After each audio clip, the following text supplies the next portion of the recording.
everyone to the May 26th, 2020 City Council, Ogden City Council meeting. Please let the record reflect that all council members are present with the exception of Councilmember Nadolski, who is asked to be excused.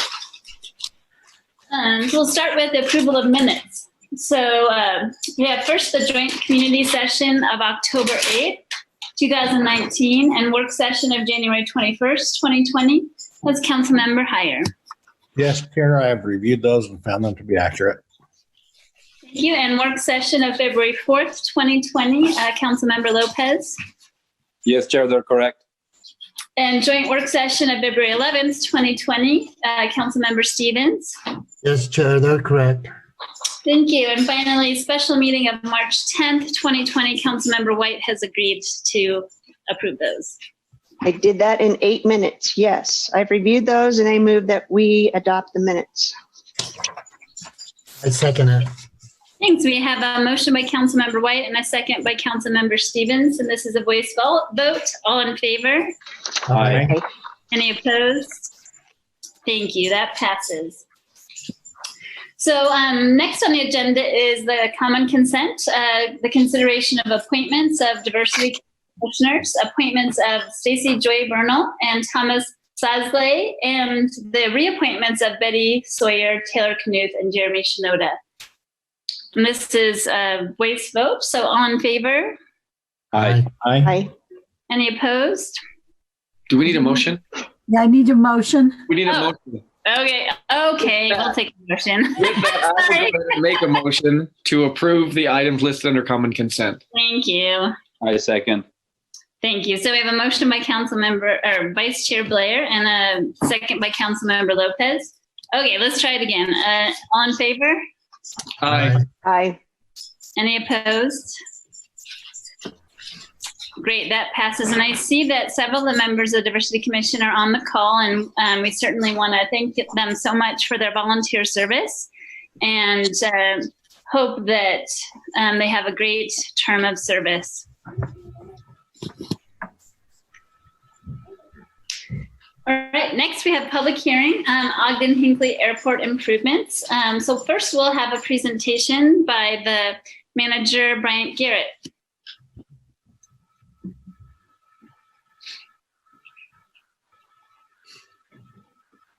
Sorry, I had to get it unmuted.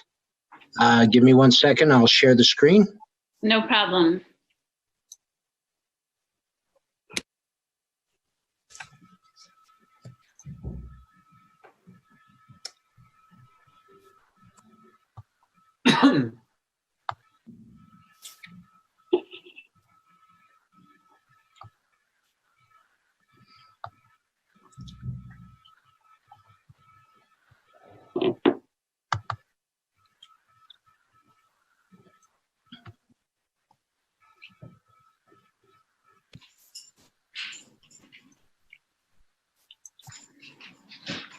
All right, is that full screen for everybody now? Yes. Chair Chaburka? Yes. That is, looks like he's ready to provide the master plan, but we're doing the airport, the capital improvement and the budget. So I saw Lisa was ready. Maybe it's Lisa that's supposed to make these presentations. Oh, so sorry. I apologize. Yes, so this will be on the agenda after this public hearing.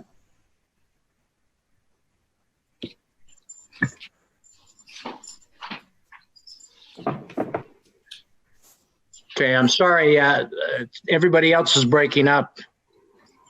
You want me to try and start it again? Actually, this is the point on the agenda where we're talking about the capital improvement plan. And so Lisa is probably the presenter. Oh, there you are, Lisa. Sorry, I was looking for your name, and there you are. Sorry to add confusion to the evening. That's all right. I appreciate the opportunity to be here. I am the city comptroller. There are two actions before you this evening for consideration. One is to amend the fiscal year 20 CIP plan to add airport terminal improvements. It's referred to as AR005.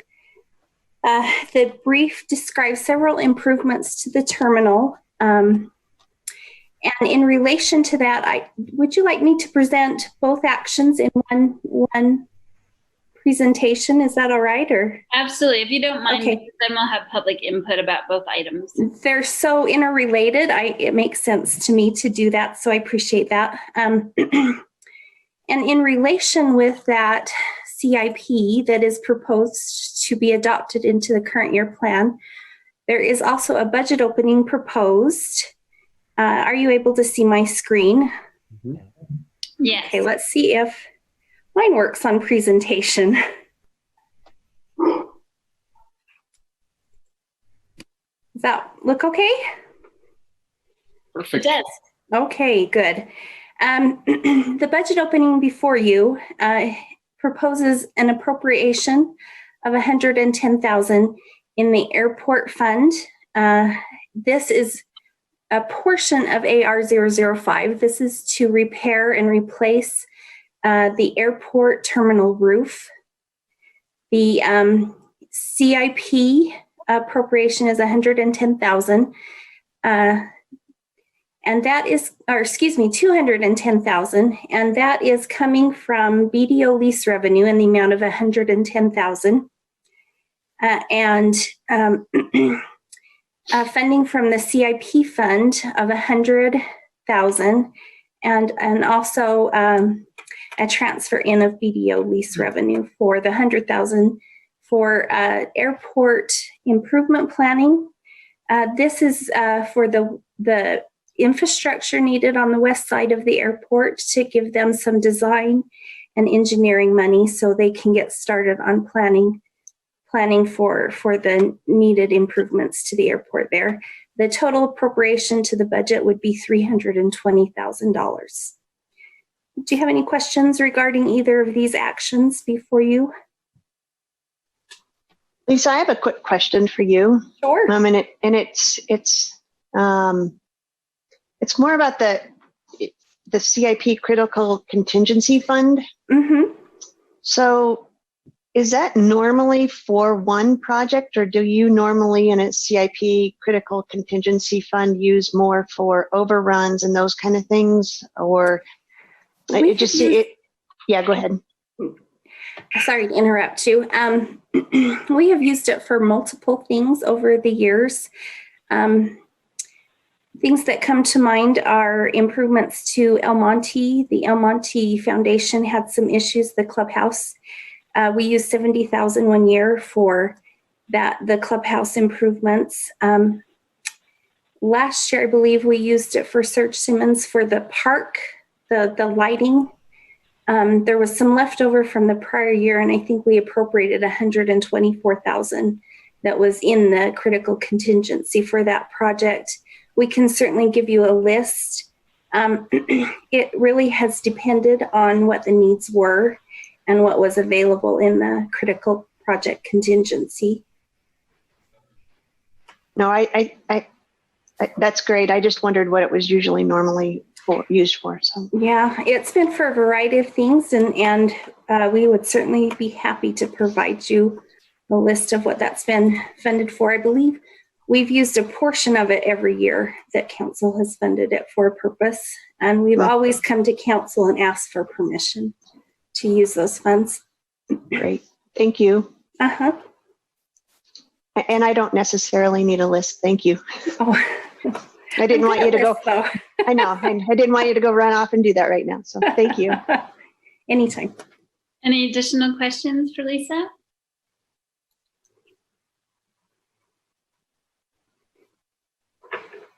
Thank you. Great, thank you so much. So next we have the opportunity to get some public input if they'd like to make any comments about these items. And Brandon Garside, our communications manager, will explain that to you. To proceed with the public hearing, if you would like to address the council, you may do so by raising your hand, which is at the bottom of the Zoom application. This will notify us, and then you'll have 3 minutes to address the council about this item. This feature is only available if you are calling into the Zoom meeting, but there are also opportunities to address, I guess, maybe now is too late for this, but there are all other means to address the council online at ogdencity.com/public input, as well as the council public comment hotline, which is 801-629-8158. Thanks so much, Brandon. Yeah, and just for everyone's information, you can see in the packet as well that we did not have any written public comments submitted about this item or any item over the past week. So now we'll open up for public input. If you would just state your name for the record and then keep your comments to 3 minutes. Angel Castillo, you have been unmuted and your time begins now. Thank you. Thanks to everybody for doing what you do for the council. I am 100% in full support of repairing the airport roof. It is critical to maintain a structure that we have. And while we spend a lot of money on the airport, I do believe that it is a key part of Ogden's future. That being said, I'm not 100% supportive of spending $100,000 to continue to develop a plan for future expansion and engineering. We are in a critical time right now where we're supposed to be contracting and tightening up our belts, and that is $100,000 that could be better spent in multiple other areas, specifically aiding Chief Watt in running his department and other community efforts. So that's what I wanted to say. Thank you. Thank you.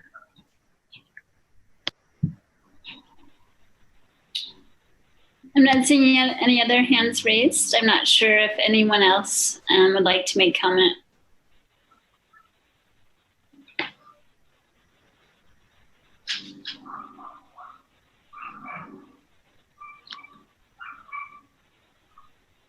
I'm not seeing any. If anybody would like to motion to close the public hearing. So moved. Second. Right, so we have a motion by Councilmember Heyer, a second by Vice Chair Blair to close the public hearing. And now we have 2 items up for action. You want to get Do you want to take a vote? vote? Close? Oh, yes. I'm so sorry. I'm really off my game tonight. You'll have to just give me exact directions for everything I'm supposed to do. Okay, that's a voice vote. So all in favor? Aye. Aye. Any opposed? Thank you guys so much. Thanks for your patience with me. It's my hunger. I didn't have a chance to eat anything. That's what I'll blame it on anyway. Okay, so now we have 2 possible actions.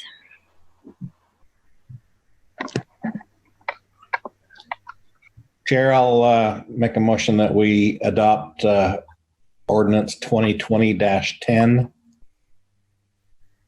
Second. A motion by Councilmember Heyer, a second by Councilmember Lopez, and this is a roll call vote. Councilmember Heyer, Aye. Councilmember Lopez, Aye. Councilmember Stevens, Aye. Councilmember White, Aye. Vice Chair Blair, Aye. Chair Chaburka, Aye, and that passes. Chair, I'll make another motion that we adopt ordinance 2020-11. Second. So a motion by Councilmember Heyer and a second by Vice Chair Blair for proposed ordinance 2020-11. This is also a roll call vote. Councilmember Lopez, Aye. Councilmember Stevens, Aye. Councilmember White, No. Councilmember Heyer, Aye. Vice Chair Blair, Aye. Chair Chaburka, Aye, and that passes. Councilmember White, would you like to speak to your no vote? Yeah, just real quick, and I think it has nothing to do with the roof. I do think we probably do need a roof on our terminal, and I do agree that the airport is very important.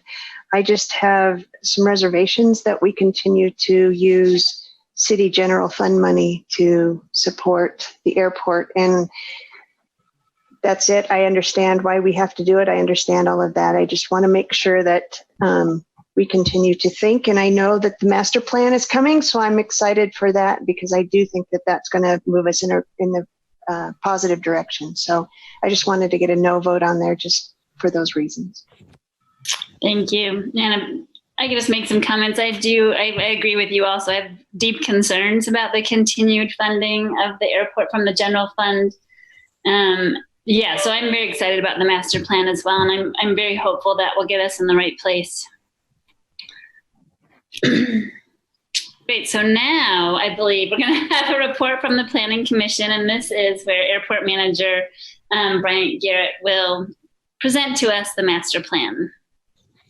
All right, thank you, and we'll try it again. You bet. And then after you get set up, if you'd like to introduce the other folks you have attending, you can do that too. I certainly will. Thank you.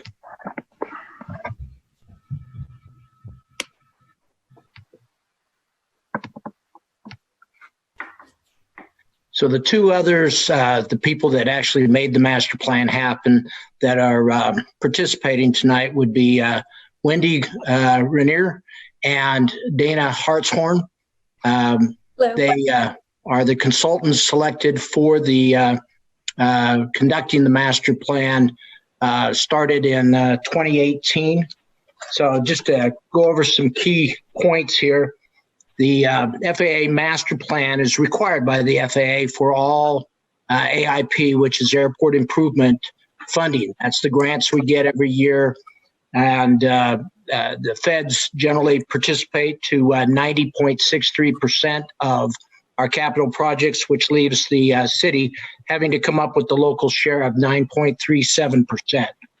This project began in 2018, kicked off in November of 2018, and we're coming to the hopefully close to the finish line with a vote this evening. The last master plan was done in 1994, so we're 26 years since the last one. Stepping through the slides real quickly here, kind of give you an idea. This is to define a big picture. You know, we build something, let's say it's like a terminal building. It makes it so that we didn't put it in a spot that can only be done where a new apron has to go. So it causes us to think strategically for all the placement of our facilities and to be able to respond to the industry when there's changes to be made. FAA requires everything that's on the project, or excuse me, that's on the ALP, which is the last component of the master plan. If it's not on the ALP, it can't be funded. And if it's on the ALP, it's eligible for funding. It's pretty much that simple. Okay, this is not done in a vacuum. It's we bring lots of people into it. I believe there was at the beginning, you have to forgive me just slightly. I started in January of 2019 and this kicked off in October of 2018. So just 3 or 4 months before I started. But we started off with a user or a pilot survey, and we had over 200 responses that came back, essentially satisfaction with how the facilities were, what they felt was needed. We also put together a planning advisory committee to work all the way from the beginning through to the end. And the makeup of that committee will be shown in one of the next slides, but essentially it's to be a good cross-section of the users of the airport and those stakeholders that have vested interest. We had 2 public information workshops where all the items that had been brought up to that point were displayed, and there was open forum for questions. We did quite a bit of open advertising. All the working papers were put onto the city airport specific website. We had newsletters going out and email communications, and it was quite extensive how hard we chose to reach out to the aviation community. This gives you a little bit of the makeup of the committee. And as you can see, there was a little bit of everything involved in there, including our local neighbors, other jurisdictions, the state aeronautics, and all fashions of general aviation and so forth. Okay, so these are the major components of the system. Top one, the geographic, it's called an AGIS, and that is something that most airports have done years ago. In Ogden's case, it's the first time there's been a survey of the actual approaches and departures of the 4 runway ends at the Ogden Airport. We then inventory everything that was already on the field, all the facilities we have. We then forecast what the future demand is going to be. And the forecast is one of the 2 components that have to be approved by the FAA. Those 2 components would be what's called the terminal area forecast, and it compares what our consultants came up with to what the FAA comes with, a national terminal area forecast. So it looks at us locally and what we think we're going to do here, and it looks at the reasonability of comparing that to the federal. We look at the facilities that were required to meet that demand, and then we put together alternatives. We had 5 alternatives, and the key to the alternatives is we never select just one. You pick the one that most fits the perceived needs, and then you can take and give from the other alternatives until you come up with the preferred alternative. And then the plan implementation essentially tells you what's going to be done in priority order and essentially how it's going to be funded. And then you have the ALP, which is the second thing that is has to be approved by the FAA. Okay, in this particular case, these are the metrics. And I like to point out that, you know, when you look at these things, if you go down to the bottom metric, which is airport aircraft operations, we show that in 2038, we're going to hit 93,000 operations. Well, this started the base year of 2017, 2018. Well, last year, we had 116,000 operations. So we exceeded what this plan tells us we would not have until after 2038.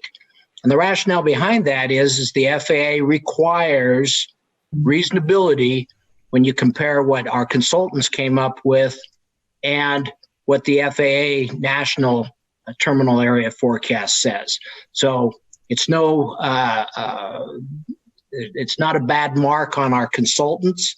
They did what was required, but the FAA just holds us to a very small percentage increase, and they want to argue about anything that's higher than what the national average is. Bryant, can I ask a question? Absolutely, go ahead. So there are things that happen that year, you know, like 9/11, you know, changed a lot of things in the aviation industry.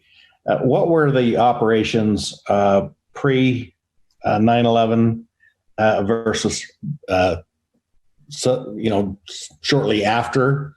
Did they go down a lot, or was it just my perception, or how did things change there? I guess they went down substantially.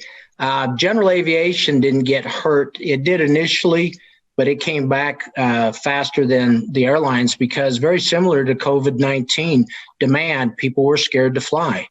And so the airlines took a bigger hit than general aviation. General aviation went down substantially, but then came back rather quickly. And again, comparing COVID-19 to 9/11, you have in March, we were only down 5% compared to the previous March. But when April hit, our numbers for April just came in not long ago, and they were down 50%. So you're going to take a hit, but if you looked at our record, so I said 116, I was off by 3,000. It's 113,000. It's at the bottom of the slide. But the key there is that is not the highest year we've ever had, which occurred back in, I believe, 96 or 97. So we've gone up and down. Kind of, if you're above 50,000 operations, you're considered a fairly successful general aviation airport. That answer your question?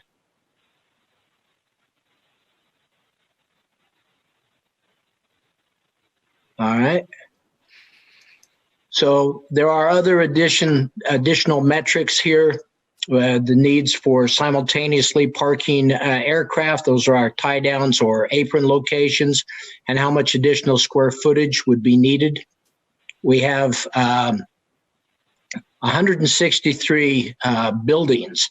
Now, I have 147 leases, and the reconciliation of leases to buildings is I have several buildings out there that have 10 hangars in them. So one building, 10 hangars.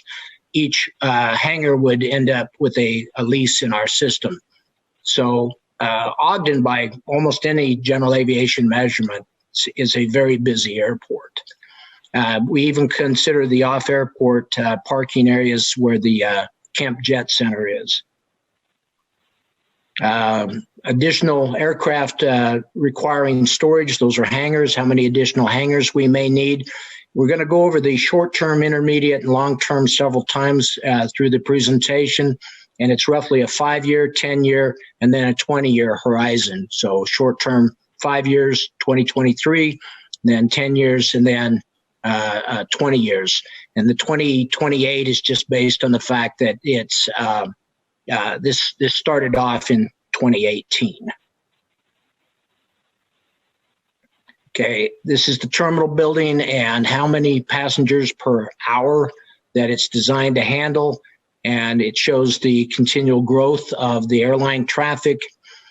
We've tied airline traffic to the population growth of the area. So just continuing a line into the future based on a comparison of both our current passengers, and then as the population in the general area grows, so does the passenger traffic.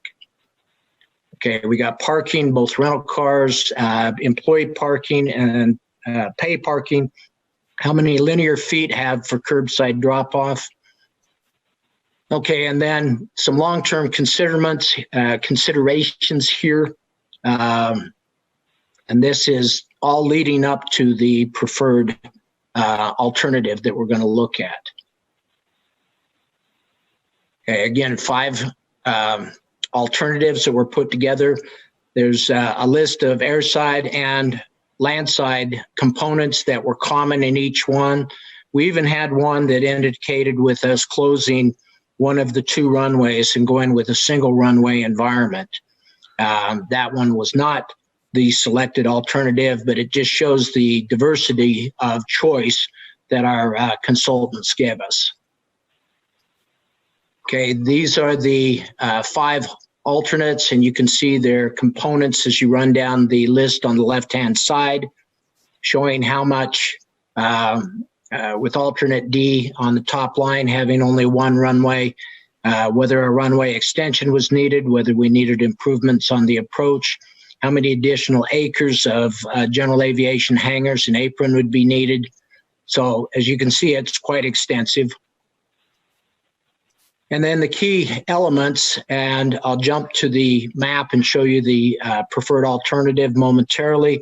But if you take a look at the east side and west side's developments, east side is pretty much very close to being built out with really one area of target for economic development and what's called an MRO, or a maintenance, repair, and overhaul facility. Note where the terminal is now, and then where it will be on the new preferred alternative, where the new hangars are going in, and taxiways, aprons, and fuel storage. Also, there'll be some land acquisition. I'll point out some key points on that. Okay, this is the preferred alternative, and I apologize. It's a lot of information in a small space, but I think everybody on the council has had a copy of this that you can review much closer. The key components here would be some land acquisition up on the northwest side, and this is tracks or excuse me, it's a front runner that goes right through the middle of this. Portion of this is under contract even right now, and giving us the opportunity to make this land acquisition sometime in the near future. We've got some additional land acquisition here on the south end and a little bit in here. We also point out the trailer park, which is on off of 1900 on the west side, as being desirable for us to acquire that land sometime in the future. The terminal building moves from east side to west side, and there are FBO facilities on both sides of the field. And a hazmat, which is a critical component to many of the MRO activities that involve military aircraft, having to do with the possibility of dealing with hydrazine or any other hazardous materials. And this is the area that at current is still undeveloped and is available for MRO activity, as is the larger area on the west side of the field. Do you have any questions at this point? All right, then moving on. The implementation, that's the real meat and potatoes of the plan, because that's essentially the priority order, and it also sets up how we're going to pay for all this and kind of looks at the airport finances and the feasibility of getting federal funding for projects. Again, the short term, intermediate term, and the long term, and how much money we anticipate to get from the FAA out of those time periods. So $17 million here with a local match. And then this is additional funding. We've received a fair amount of money from the state in the past, and I know we have $6 million hopefully pending, and that money would be included in this number. There isn't a dollar for dollar location, and you'll notice in future years we rely heavily on a third party developers to come in and build facilities, and this would be the dollar value of those facilities. I would want to point out that there's nothing in this plan that requires that the city do anything with the current finances at the airport.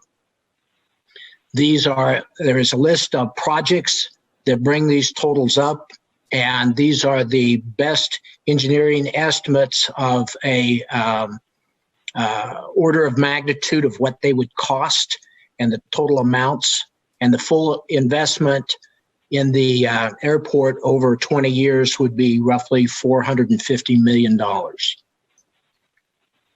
Any questions at this point?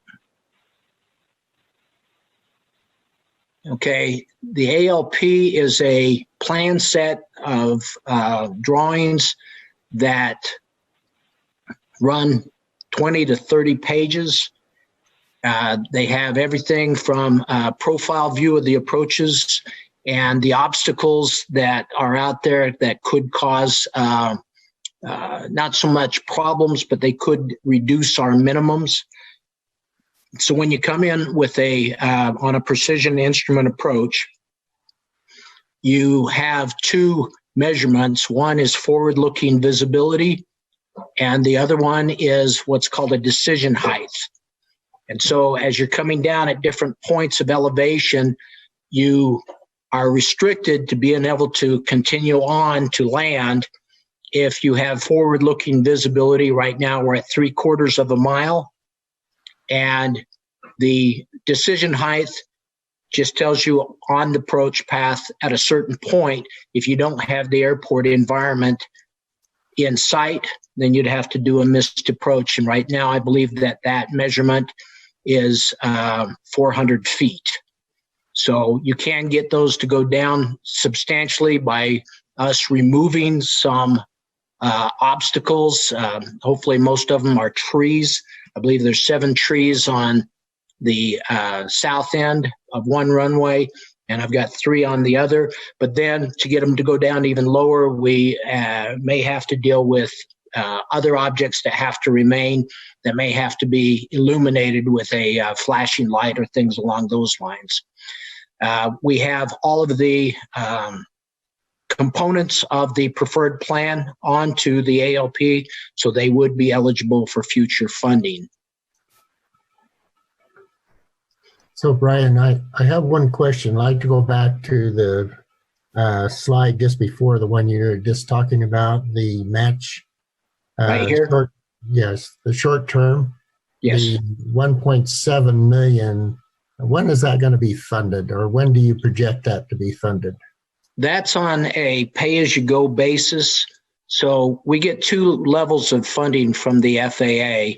And one is entitlements. And so being an air carrier airport, we are entitled to $1 million annually.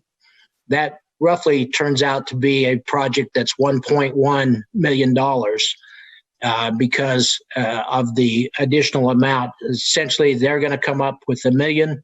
We have to come up with our 9.62, I think it's 9.62% of it. And so we have a project coming up this year that if the FAA funds the whole thing this year would probably be around $4 million. And then we would, to obtain that grant, we would have to agree that when that grant comes to a conclusion that, you know, we have participated in that 9% funding. So it's on a pay-as-you-go basis over 5 years. And so we'd have to have that in this budget coming forward then? No.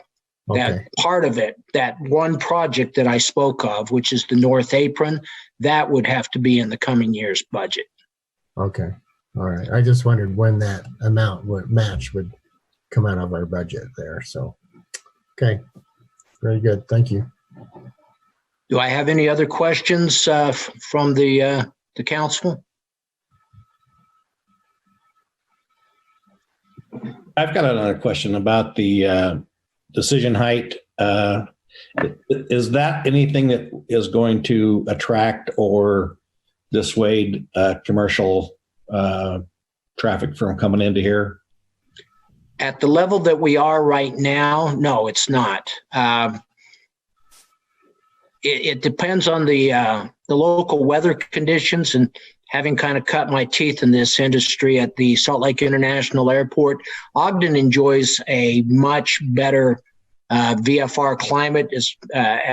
We just don't get the fog that they get out at the Salt Lake International Airport.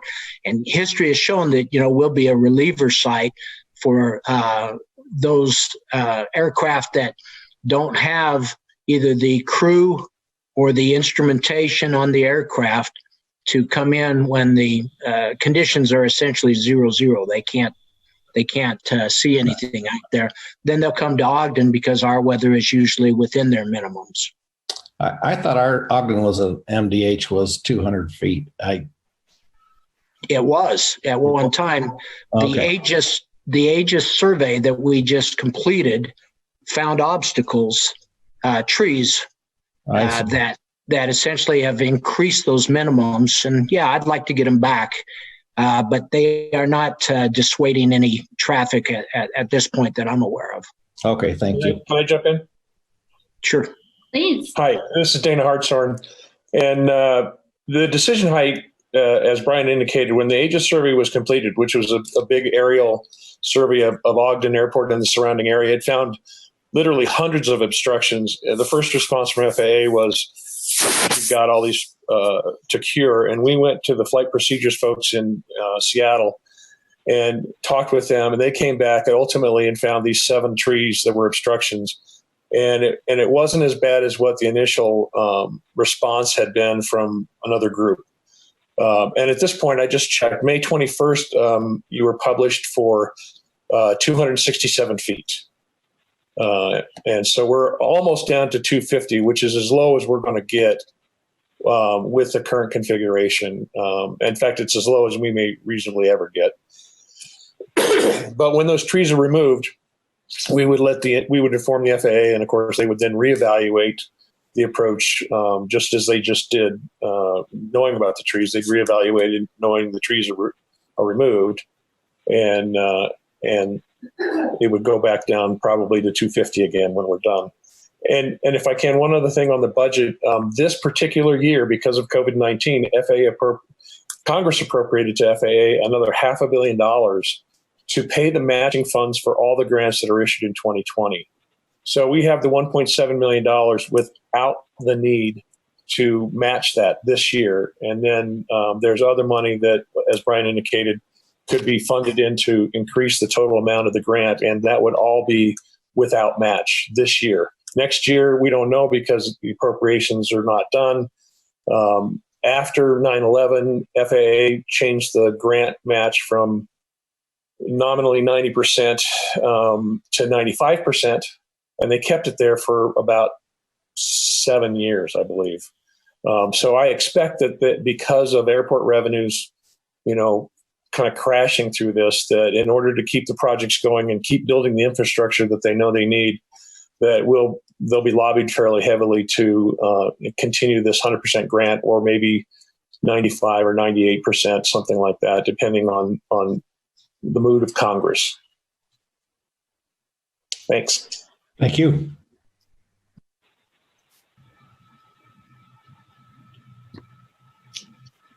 Thank you. Any other questions at this point?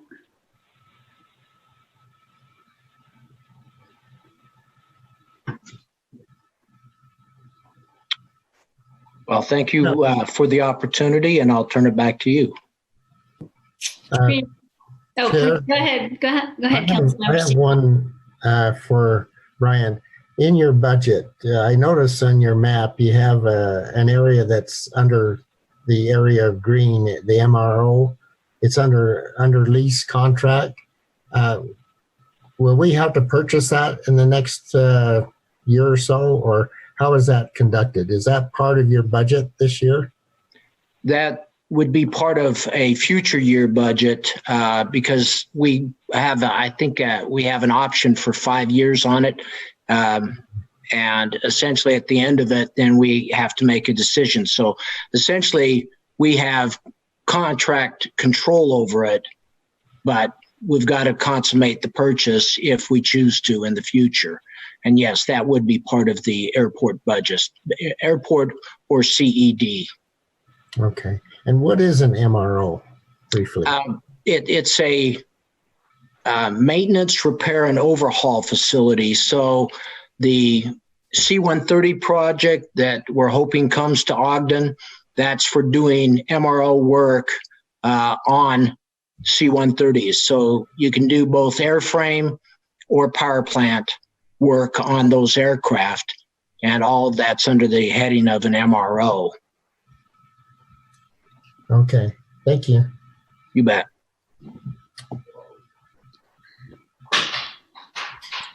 Radio and avionics is all part of MRO also, isn't it, Bryant? Yes, it is. Okay.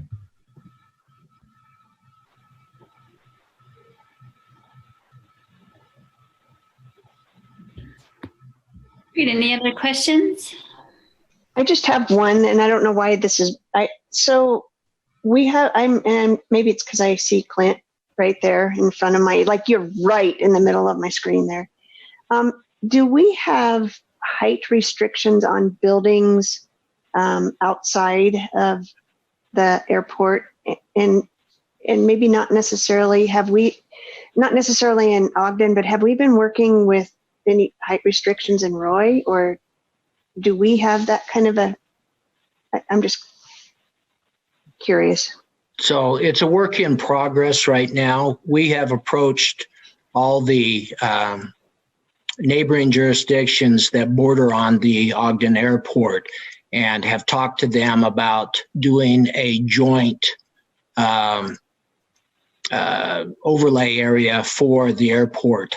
And, it kind of came to head with a few of the, when we had the crashes towards the end of the year, and in particular in Roy. And, I was kind of put back to Roy that, your jurisdiction is the one that put them there. So you need to kind of police your own and be looking at the airport's been there for an awful long time. And when it was first there was virtually nothing else. And so the community has grown up and encroached on the airport. So it's very important going forward that we get consensus with the neighboring jurisdictions so that we don't put cell phone antennas, high schools or junior highs or any type of schools underneath the immediate path of the runways. And everybody seemed to be in concert agreement that we should go that route. And I've done some basics to get Ogden's because we do have that restriction for Ogden future planning, but that's because, essentially Ogden owns the airport. The others will, I believe, come in line, especially if we're willing to help them out with the GIS technology and essentially doing some of the work for them, which I'm more than willing to do. Great, I appreciate that. Thank you. You bet. Yeah, I think we all really appreciate working with all those neighboring folks, that's for sure. Any other questions? Well, I can just say from the council, we really appreciate you doing, I think it's 3 presentations now you've given on this plan, and the consultants have come as well. And we appreciate all of your work in creating the plan and then also presenting so that we can try to make sure we get as much community input as possible before we take a vote. So thank you so much for that. Thank you. Now we'll have the opportunity to have some public input. So the same standards apply. It looks like we have one hand raised. And I might see a new person. So Brandon, do you mind explaining just one more time how to participate? Yeah, absolutely. If you are joining tonight's meeting in the Zoom meeting, you can raise your hand by clicking the button below your screen, at the lower part of your screen. That will notify us, and then we will see you and unmute you in order, and you'll have 3 minutes to address the council. Thank you. So with that said, Angel Castillo, your time has begun. Excellent. Thank you, Brandon. First off, I'd really like to thank Mr. Garrett for his thoroughness. I was a part of the work session, and I really appreciated all of the ideas that he had, and I completely agree with him that in the future, building of hangars and taking control of fueling via the city is the way to bring the airport to profitability. I'm a big supporter of master plans, being a former planning commissioner and seeing how our lack of an updated general plan for the city has shot us in the foot with regards to transit-oriented development. So I wholeheartedly support and say yes to the ALP. I just want the council to be really cognizant as we move forward, and I'd like to ask you to consider when you make budgeting decisions that, well, I think we should accept this master plan so that we have a better look into the future. We have to really stay focused on what happens with COVID, and for 2020 and 2021, I really don't think that we should be expanding and doing builds on the airport, such as the North Apron, which needs to be funded in this year's budget. Do I believe it needs to be funded for the future of the airport in the future? Absolutely. But we really need to be considerate. And as we just heard in the work session from the police department, we have officers that are leaving, and we don't have enough money to fund them. And I remember Chief Watt telling me that basically, if you want to do a 1% salary increase, you have to find $1 million to pay into pensions. And, we're looking through 2023.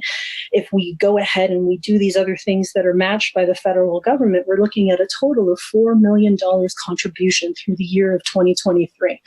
And what that tells me when we're doing that is we're going to be putting other things above our officers. And in my opinion, what we're supposed to be doing as government is to provide public safety and infrastructure. And while an airport is important, and I do believe at some point it's going to bring us into profitability and it's going to help the city in the long run, right now, we can't be putting things like the airport above our critical infrastructure and essential employees like the police and fire.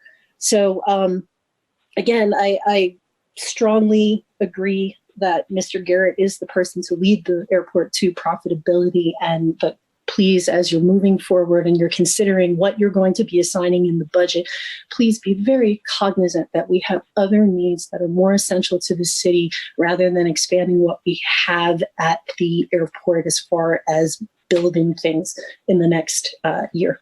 Thank you. Thank you.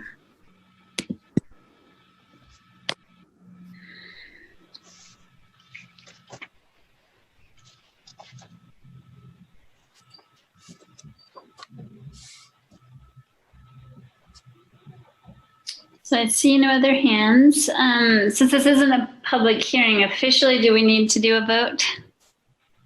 Not to close it. Just close? No, we don't have to close it. Thank you. I appreciate your input. Great. So now if anybody would like to take any action on that item.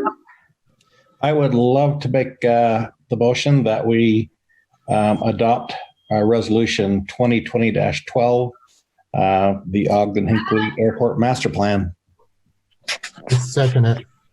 So a motion by Councilmember Heyer and a second by Councilmember Stevens to adopt proposed resolution 2020-12. And this is a roll call vote. Councilmember Stevens?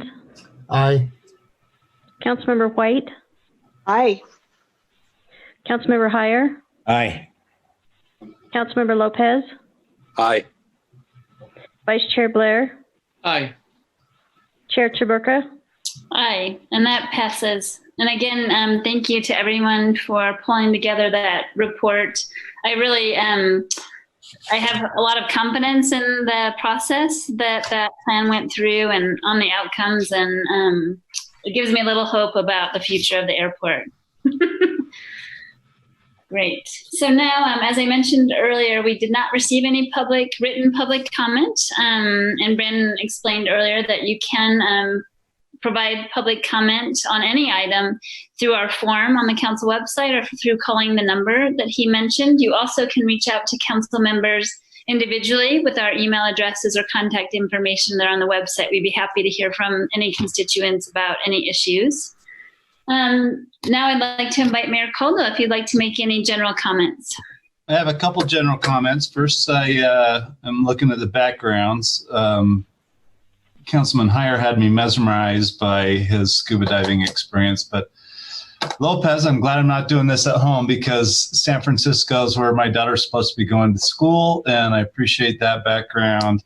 And she would be totally homesick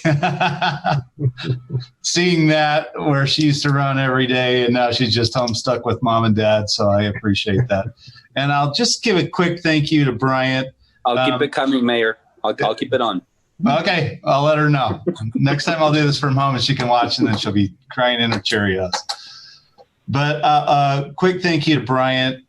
He came in well past midstream in this master planning project and everything else. You've done a great job. You've been extremely fair, extremely considerate and thoughtful as we've gone through this. I thank you for that. And just for the record, he's got a purple shirt and tie on and a jacket at home while the rest of us are kind of on COVID deals. So I appreciate his situational awareness in terms of where he is and what he's doing. But Brian, you've done a great job with this. We thank you very much.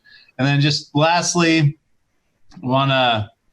yesterday was Memorial Day, and I thought a lot about the men and women that have given so much so that we can enjoy what are typically freedoms. Sometimes I guess I read on Facebook that everybody's saying we have no more freedoms or anything else. But I read a quote from George S. Patton, and it said, "It is foolish and wrong to mourn the men who died.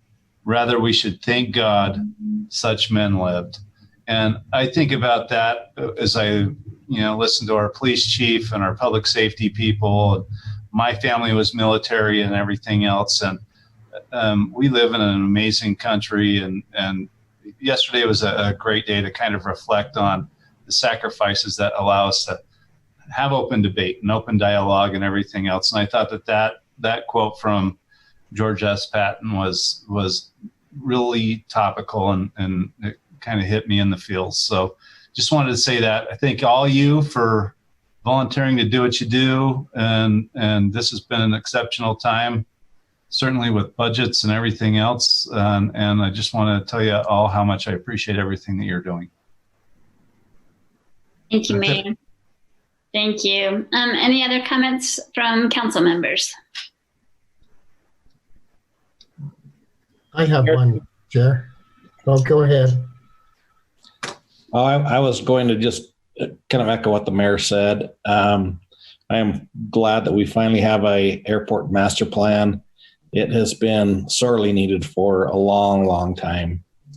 That airport is a gem to our city. Now to have a thought through way to expand it and to make it grow into the potential that it has is just wonderful. Also appreciated Chief Watt, and as I listened to Travis talk, they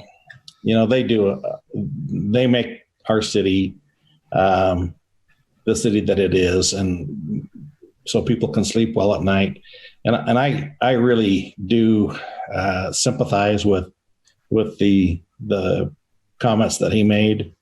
And it's just caused me to think a lot. So I'm in digesting mode and processing mode on that. But I appreciate our firefighters, our police officers, first responders, and all that they do for the city. And I just want to thank them for making Ogden great.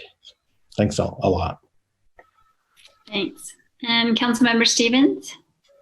Thank you, Chair. I echo also what Rich has said and the mayor. I believe the Ogden Airport, even though we have communities around the airport, if it is successful, then it'll add vibrant not only to Ogden but also to the communities that are around it. And I think it's important for us to maybe look at that as an opportunity.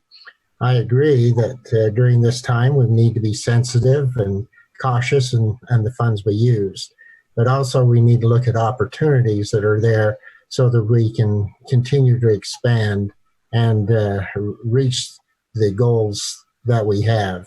I take issue with that we're not putting the airport above our public service, as was commented by one of the residents. We do not do that. That it is not the purpose for us. The purpose this evening was to listen to a plan that we have for the future of the airport. And so I take issue with placing those funds above and beyond the responsibilities we have for our police officers and our public service.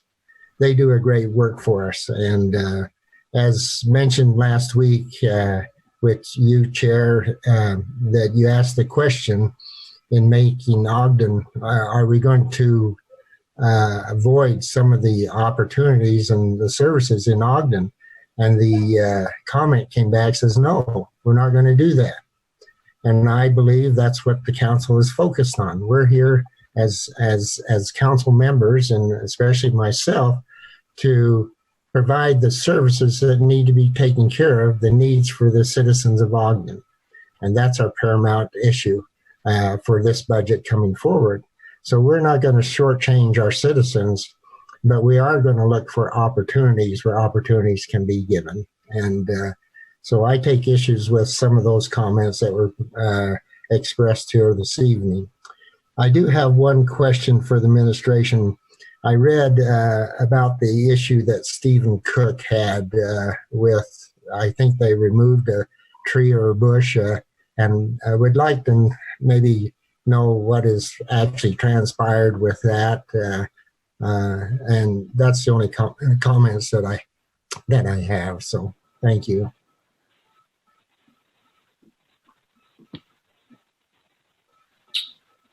Great.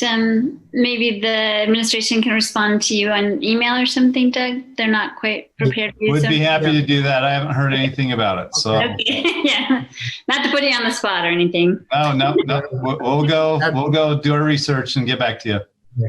Great. That'll be fine. Thanks, Mayor. Any other comments from council members? I have a comment, Chair. Please. I also just want to quickly echo what the mayor and what Councilman Heyer said. I just want to thank everyone for what they're doing and for the extra effort and troubles that people and employees are going through in this pandemic to maintain services and to just to keep everyone safe. I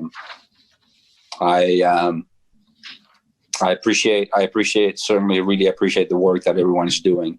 I also wanted to mention that I received a message on Facebook, and Chair, you were copied on this message as well. It was regarding doing something in our city so that maybe we can have restaurant service. Maybe we can close a street and do restaurant service outside on the street. And I thought that was a great idea. And I just wanted to know, ask the mayor if he has heard about this concept before, and if he thinks that it might be viable, and potentially on 25th Street. And I just, beyond that, I just wanted to plant the seed, and I can certainly follow up outside of our meeting with my colleagues on the council to find out more about it. But just kind of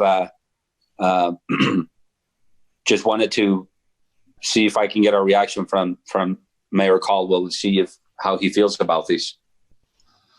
We have heard about that, and I've received that email from a few people, and we've talked to some of the business owners on 25th Street, and one of the fears they had was that they couldn't do curbside if you shut the road down to anything other than pedestrian traffic. So we've been talking about that, and we've given that assignment to Ogden Downtown Alliance to talk with those business owners and take a poll for that, because they're in charge of their own businesses, and we want to take a poll on whether they think that would be a good idea or not. And then if they think it's great and they embrace it and they come together and have consensus, then we'll certainly consider that.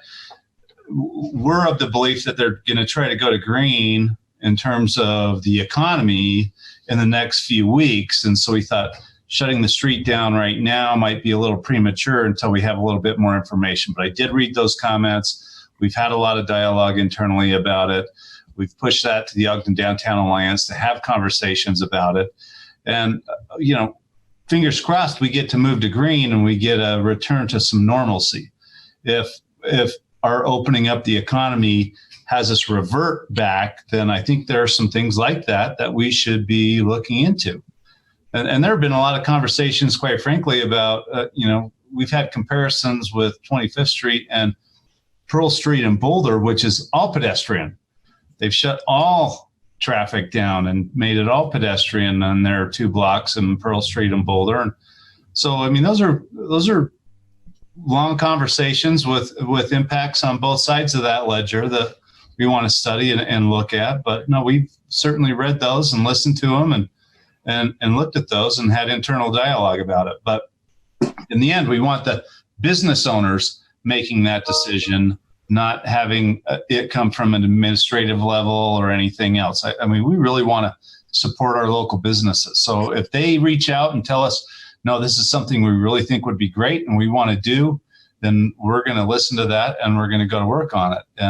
And we've had some great ideas that have come and we push them through engineering and everyone else, but Luis and everybody else is you all well know, and as I'm well aware of, making big changes like that sometimes just takes some time to study and walk through, and you need to understand the unintended consequences that come with that. So we've heard them, we've read them, we've had dialogue about it. We're certainly interested in looking into it. I appreciate it, Mayor. I totally agree with everything you said. Definitely has to be driven by the business owners, and all the pros and cons have to be weighed out. I just promised that I would bring this up, that I would ask about it, and I'll report back that you're working on it, you and your team. So I really appreciate it. Thank you so much. Okay, no, thank you. Thanks. Any other comments from council members?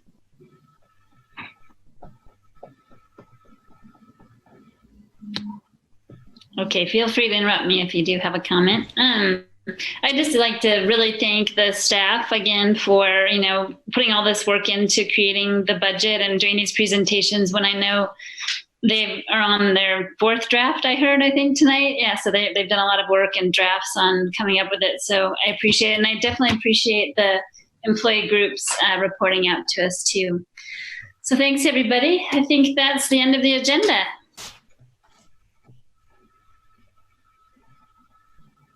Thanks, everyone. Have a good night. Oh, would anybody like to make a motion? I move that we adjourn. Oh, I'm sorry. Second. We're just throwing all the rules out the window tonight. No. Okay, we have a motion by Councilmember White, and do we have a second? Yeah, I seconded. Thank you. Councilmember Heyer seconded to adjourn. All in favor? Aye. Aye. Thank you. Have a good night. Oh, any opposed? Okay, no. Okay, bye. Stay safe.